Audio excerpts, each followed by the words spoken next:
And it really is something on so many people's minds. What will work look like post-pandemic? And at what point do we hit post-pandemic? So Bhushan, I'm going to start with you because I know PwC has really been looking into what this could look like.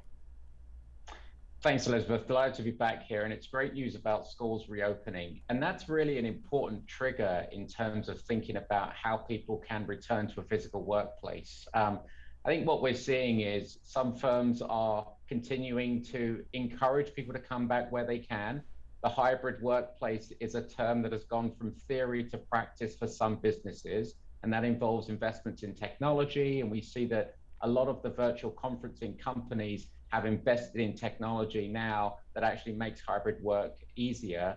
I think we've also got to understand that only 21% of people actually telework in the US. And so safety is a real important consideration for our essential workers. Yes, the vaccines have ticked up and there's been much more acceptance, but we're seeing that a real constraint in industries like manufacturing and construction, where there are job openings and not enough supply of labor because, as you say, people are fearful around the virus and around the variants and those types of constraints, as well as I've got kids in school and I've got to manage a commute.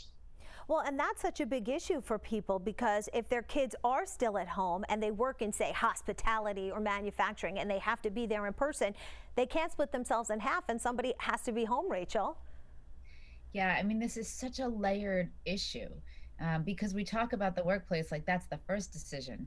But just as you said, one of the first decisions is, do I have care for those I am responsible for, whether it's children or parents and things like that? Then it's, do I feel safe enough that I can get to work? Then it's getting to work. So this is really such a layered problem that when you hear that schools are going back, it's great. Now we hope they maintain that. If there's some regularity, that's going to change the perspective. But our psyche is thinking about 20 things besides just going to work.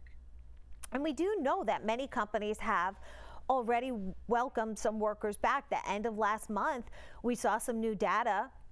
24.2% of employees in 10 big cities throughout the U.S. actually started having people return to offices. And, you know, those buildings throughout the country are now starting to see people. Another thing that we saw happen, New York City, the number of workers returning is expected to grow as more people get vaccinated, but a big move from the city's mayor, de Blasio, saying, hey, May 3rd, 80,000 municipal office workers need to return to their office. So, I mean, that's going to really change a lot of what New York City feels like, Bhushan.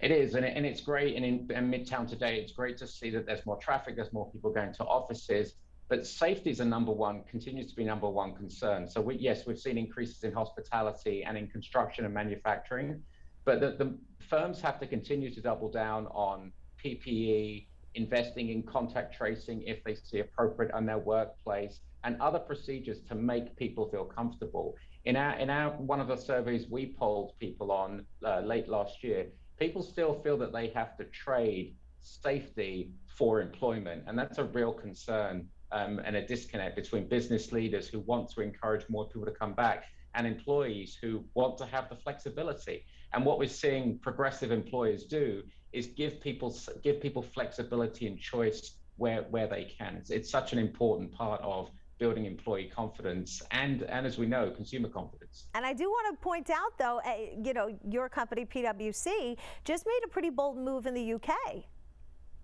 Yeah, so in the UK, what we've done is actually we made a statement that we will be going hybrid. People can come in for 1 to 3 days. It won't be going back kind of to the way it was. I see a lot of organizations are going to implement some form of hybrid. It's going to be different in different sectors.